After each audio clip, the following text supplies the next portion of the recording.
Now we're going to start reading our text, Ruby Bridges,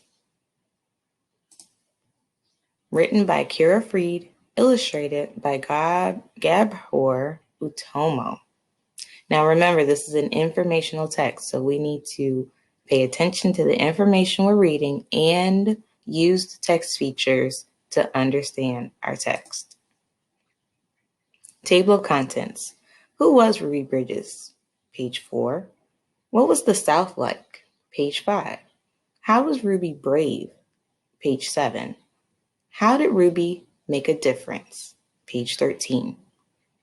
The map has a title, Where Ruby Bridges Grew Up. Here's the whole map of the United States.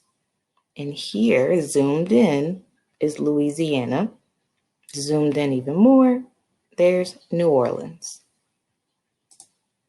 Who was Ruby Bridges?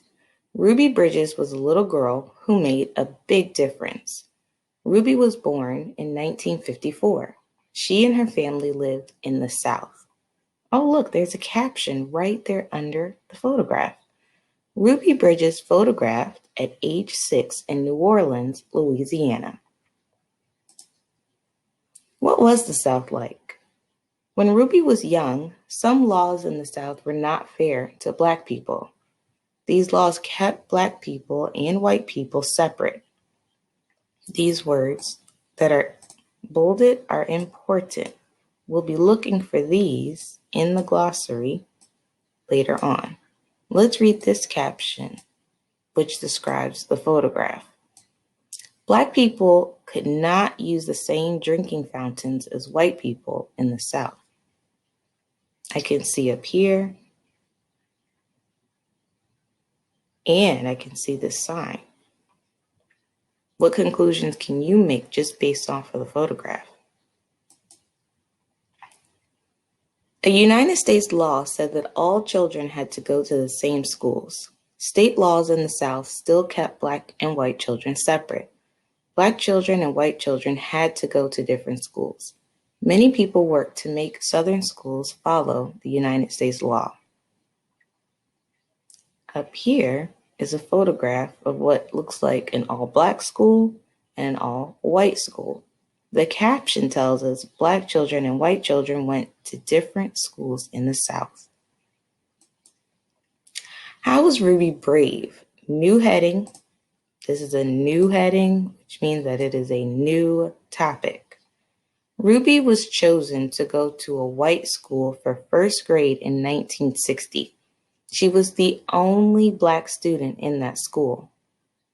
Look at this illustration, not a photograph, but this is a drawing.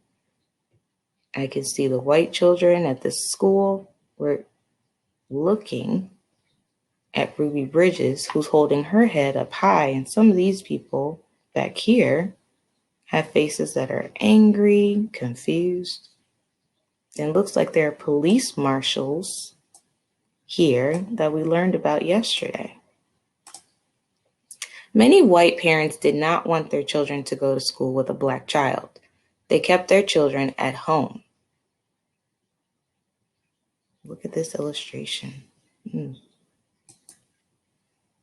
Some angry white people stood outside Ruby's new school. They yelled at Ruby every day when she went to school. This caption says, people stood outside of the school and yelled at Ruby. Now this is a photograph. This really happened. I can't imagine what it would have been like to be Ruby at 6 years old to see that. Ruby kept going to school. Officers kept her safe.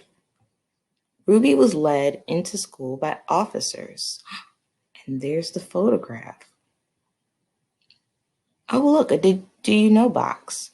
Do you know other Black students in the South went to all white schools like Ruby? In 1957, 9 Black teenagers went to a white high school in Little Rock, Arkansas. The President of the United States sent soldiers to protect the students so they could go to school. So these high schoolers had soldiers around them, just like Ruby did, and this took place in 2 different states. This event took place in Little Rock, Arkansas. Can you remember where Ruby Bridges lived when she had to enter an all-white school as the first Black student to do so? New Orleans, Louisiana. Many people helped Ruby while she went to school. Ruby had a nice teacher named Mrs. Henry. Ruby was the only child in Mrs. Henry's classroom. All the other kids had been pulled out of class by their parents. Wow.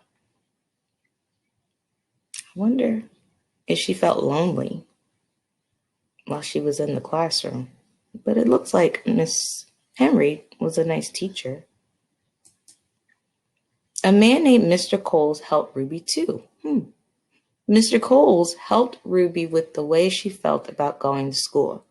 Ruby drew pictures about her feelings. Many neighbors helped Ruby and her family too.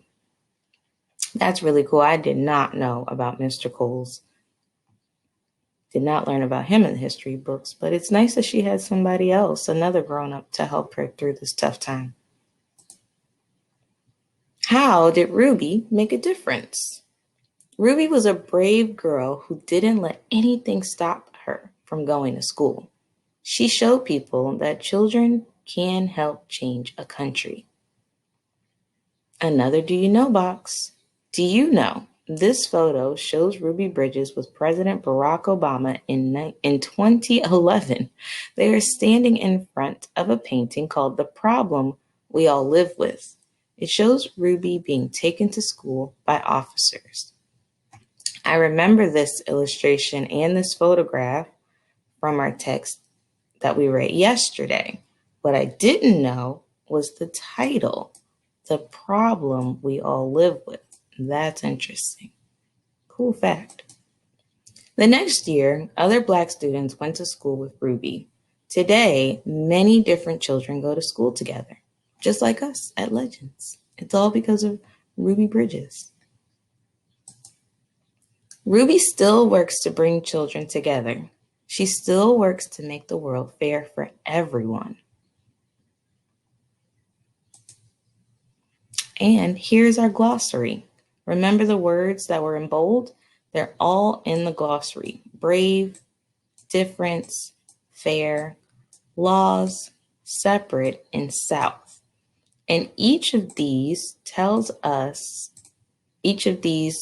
words in the glossary tells us whether it's an adjective. The glossary also tells us the definition. And this glossary tells us what page to find this bold word on.